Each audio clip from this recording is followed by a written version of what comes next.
If glass stopper weighs 0.025 Newton in air and 0.007 Newton in sulfuric acid, what is the density of the acid?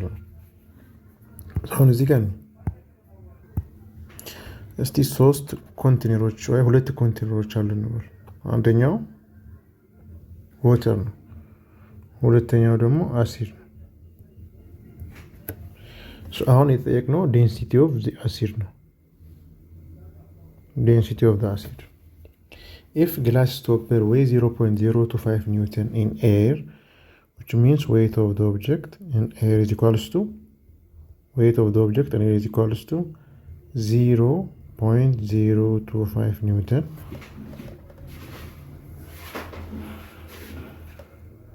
Apparent weight here are also weight in the air is equals to 0.025 Newton.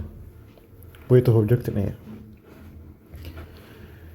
Weight of the object in fluid or apparent weight in water is equals to 0.015 Newton in water. Apparent weight in acid is equals to 0.007 Newton is equal to in acid 0.07 no. In water apparent weight to 0.015 ነው። ኦኬ አሁን ምንድነው የጠየቀን? what is the density of the acid? so እዚህ ጋር እንምጣና density of the acid or buoyancy force of the acid is equals to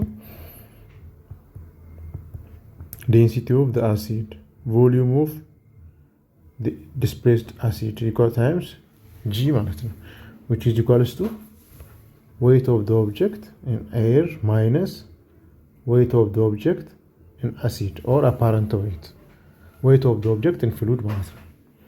so density of the acid is equals to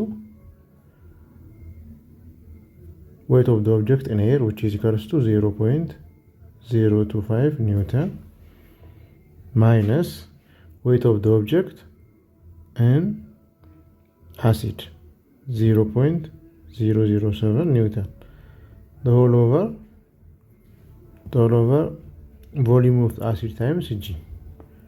Volume of the acid times G, which is 10 meter per second square. አሁን ከዚህ ምንድን ነው የሌለነው? ቮሊዩም ኦፍ ዘ አሲድ ያስፈልገናል። ምን ለማግኘት? ዴንሲቲ ኦፍ ዘ አሲድ ለማግኘት። since the glass stopper is the same for acid and water. ለምሳሌ ግላስ ስቶፐሩ እዚህ ጋር ልንበል እስቲ። ይሄ ግላስ ስቶፐር ነው እንበል። እዚህ ጋርም ግላስ ስቶፐር ነው። ተመሳሳይ ግላስ ስቶፐር ነው። አንድ ጊዜ አንዴ ውሃ ውስጥ አንዴ ደግሞ አሲድ ውስጥ ያስገባ ነው። so the same amount of volume አለው ማለት ነው። እዚህ ጋር ለምሳሌ እዚህ ጋር 2 ሜትር ኪዩብ ቮሊዩም ዲስፕሌስ ካደረገ እዚህ ጋር 2 ሜትር ኪዩብ አሲድ ዲስፕሌስ ያደርጋል ማለት ነው። so v of the acid is equals to v of the water. v of the acid is equals to v of the water, displaced water. ምክንያቱም ኦብጀክቱ አንድ ጊዜ እዚህ ውስጥ አንድ ጊዜ እዚህ ውስጥ ያስገባል። የሴም ቮሊዩም አላቸው። ሶ እቺን ቮሊዩም ከየት እናገኛለን ማለት ነው? ከዚህ ነው የምናገኘው። ለምን? እዚህ ጋር ዴንሲቲውን ስለምናውቅ ዴንሲቲ ኦፍ ዋተር እዚህ ጋር 1000 ኪሎግራም ፐር ሜትር ኪዩብ ነው። እሺ buoyancy force of water ካልኩሌት እናድርግ። እዚህ ጋር FB of water is equals to weight of object in air. weight of object in air ስንት ነው? 0.025 0.025 Newton minus weight of object in water 0.015 Newton. so buoyancy force is equals to density of water v of water G equals to 0.025 minus 0.015 is equals to 0.01 Newton. so አሁን ይህንን ቮሊዩም ከየት ነው የማገኘው? ዴንሲቲ ኦፍ አሲድ ለማግኘት ቮሊዩም ኦፍ ዲስፕሌስድ አሲድ ያስፈልጋል። ቮሊዩም ኦፍ አሲድ ደግሞ ከቦያንስ ፎርስ ኦፍ ወተር ያገኛሉ ማለት ነው። እዚህ ጋር እንምጣና ዴንሲቲ ኦፍ ወተር ስንት ነው?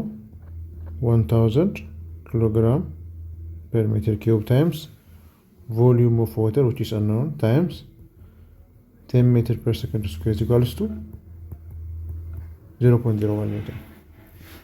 Then volume of displaced water is equals to 0.01 Newton over 1000 times 10,000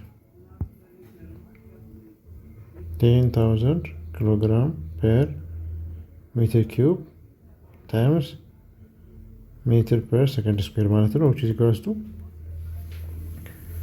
1 times 10 raised to minus 6 meter cube.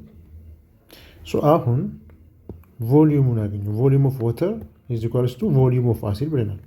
ምክንያቱም ኦብጀክቱ ተመሳሳይ ኦብጀክት ነው እዚህ ውስጥ ያለው ግላስ ቶፐር እዚህ ጋርም ሲገባ ሴም ቮሊዩም ነው ዲስፕሌስ የሚያደርገው ተመሳሳይ ነው ማለት ነው። የዚህኛውን ካገኘው የዚህኛው አገኘው ማለት ነው። አሁን የዚህኛውን ቮሊዩም ካገኘው ስንት ነው? 1 times 10 raised to minus 6 ኒውተን። ይህንን የት ነው የምናስገባው? እዚህ ውስጥ እንደማስገባት ማለት ነው። አሁን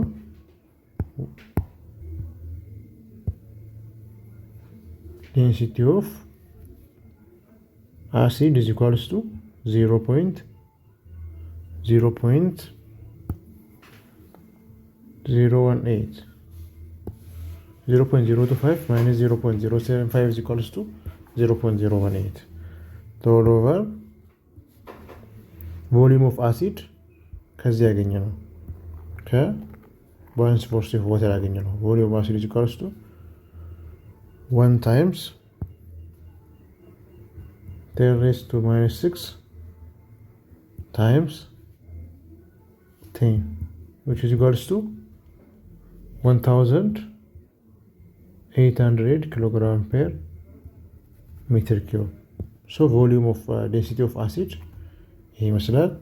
ቮሊዩም ኦፍ ዋተር ደግሞ ይመስላል። ባንጠየቅም የግድ ዴንሲቲ ኦፍ አሲድ ለማግኘት ቮሊዩም ኦፍ ዲስፕሌስድ ዋተር ማግኘት ስላለብን ማለት ነው። እሱ ምንድነው የሚሆነው? 1800 ኪሎግራም ፐር ሜትር ኪዩብ